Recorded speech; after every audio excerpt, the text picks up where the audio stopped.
बाबा के सभी प्यारे बच्चों को ओम साईं राम, जय साईं राम। मैं अपना प्रथम अनुभव जो बाबा ने शिरडी के श्री साईनाथ महाराज जी ने मुझे दिया, वो आप सभी के साथ साझा कर रही हूँ, जो इस प्रकार है। सन 2006 में मैं बाबा से जुड़ी। बाबा ने मुझ पर अपनी कृपा बरसाई, बाबा ने मुझे अपनी शरण दी। तो एक रात को मैं गहरी नींद में थी। मैं सपने में साईं बाबा को देखी और उनसे पूछी कि आप कौन हैं। फिर मैं देखी कि साईनाथ पैर मोड़कर बैठे हैं और अपना आशीर्वाद मुझे दे रहे हैं। फिर अचानक ही बाबा के चरणों से मैं क्या देखती हूँ कि भगवान कृष्ण बाल गोपाल के रूप में प्रकट हो गए। मैंने उन्हें प्रणाम की।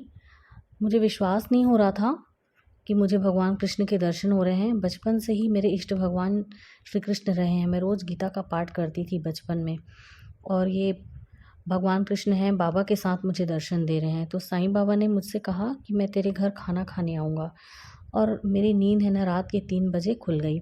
फिर कुछ दिनों के बाद क्या हुआ ना कि मेरे भैया हैं, मुझे श्री साईं सच्चरित्र ग्रंथ और साईं की छोटी सी मूर्ति मुझे भिजवाए। मेरे भैया ना शिरडी से आए थे उस समय। तो मेरे भैया है ना बाबा को बहुत मतलब मानते हैं आज भी। वो तो शिरडी से वापस आए ना, तो वो मतलब बाबा की बुक है मुझे साईं सच्चरित्र और बाबा की मूर्ति है ना मुझे भेजे। तो मुझे ऐसा लगा, बाबा की लीला का आभास हुआ, बाबा की कृपा का, कि साईनाथ मेरे घर आए हैं और भगवान श्री कृष्ण ने खुद साईं रूप में मुझे अपनी कृपा प्रदान की है और बाबा से जोड़ा है। तो मैं बाबा की मूर्ति क्या की, अपने पूजा घर में बैठा दी और रोज़ ना साईं सच्चरित्र ग्रंथ का पाठ करने लगी। तब मैं बाबा को भोग नहीं लगाती थी।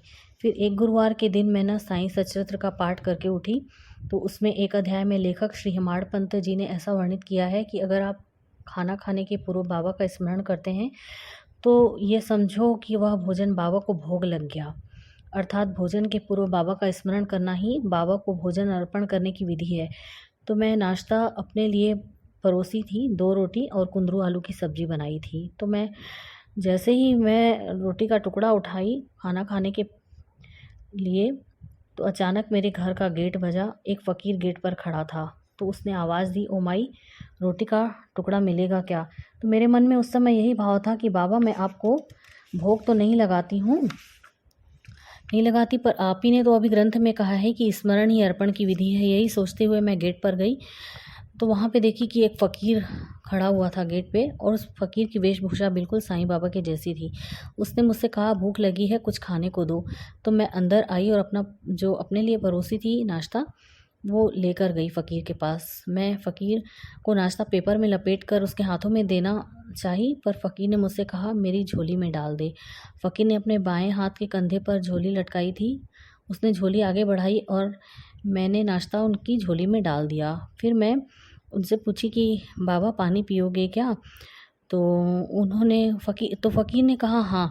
तो फिर मैं क्या हुआ कि पानी लेकर आई एक गिलास में और फ़कीर को दी। तो फ़कीर ने पानी पिया और मुझे गिलास वापस किया। मैं जैसे ही गिलास अपने हाथ से लेकर उनके हाथ से लेकर अंदर जाने लगी, तो मैं पीछे मुड़कर देखी तो वहाँ पे कोई भी नहीं था। फ़कीर मुझे कहीं नहीं दिखा, कहीं भी नहीं, आस-पास भी नहीं। मैं गेट के बाहर भी देखी तो भी मुझे कोई नहीं दिखा। तो मैं ऐसा समझ गई, बाबा की कृपा से ही मुझे आभास हुआ कि साईं बाबा ने मुझसे सपने में कहा था कि मैं तेरे घर खाना खाने आऊँगा, और बाबा ने अपना वचन पूर्ण किया।